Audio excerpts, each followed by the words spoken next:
Hi, I'm Dr. John Kenworthy. Welcome to this short tutorial on your brain on anxiety and stress. It is essential to know how our brain responds to the stimuli which trigger an anxiety response so that you are equipped to deal appropriately with anxiety. Let me highlight the key areas of your brain that are involved, and then I will explain what happens inside the brain. The thalamus is the central hub for sights and sounds. The thalamus breaks down incoming visual cues by size, shape, and colour, and auditory cues by volume and dissonance, and then signals the cortex.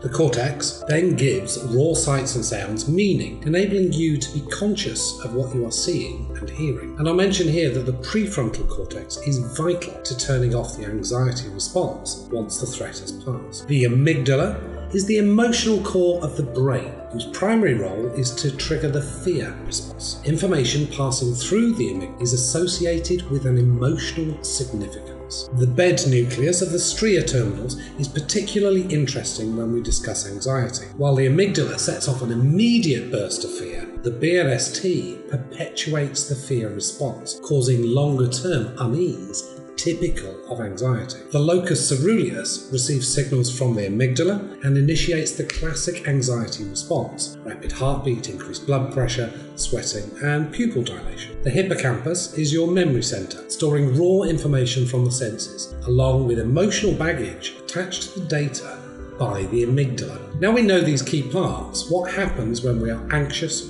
stressed, or fearful? Anxiety, stress, and of course fear are triggered primarily through your senses. Sight and sound are first processed by the thalamus, filtering incoming cues and sent directly to the amygdala or to the cortex. Smell and touch go directly to the amygdala, bypassing the thalamus altogether. This is why smells often evoke very powerful memories or feelings. Any cues from your incoming senses that are associated with a threat in the amygdala, whether that threat is real or not, current or not, are immediately processed to trigger the fear response. This is the expressway.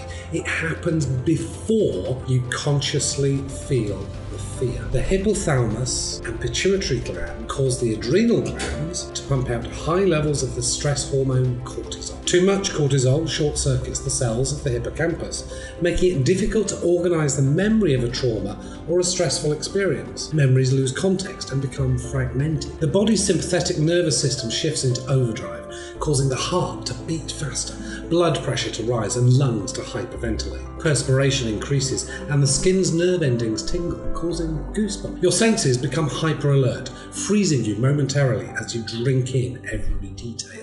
Adrenaline floods to the muscles, preparing you to fight or run away. The brain shifts focus from digestion to focus on the potential dangers, sometimes causing evacuation of the digestive tract through urination, defecation, or vomiting. Heck, if you're about to be eaten as someone else's dinner, why bother digesting your own? Only after the fear response has been activated does the conscious mind kick in. Some sensory information takes a more thoughtful route from the thalamus to the cortex. The cortex decides whether the sensory information warrants a fear response. If the fear is a genuine threat in space and time, the cortex signals the amygdala to continue being on alert. Fear is a good, useful response essential to survival. However, anxiety is a fear of something that cannot be located in space and time. Most often, it is that indefinable something triggered initially by something real that you sense, but that in itself is not threatening, but it is associated with a fearful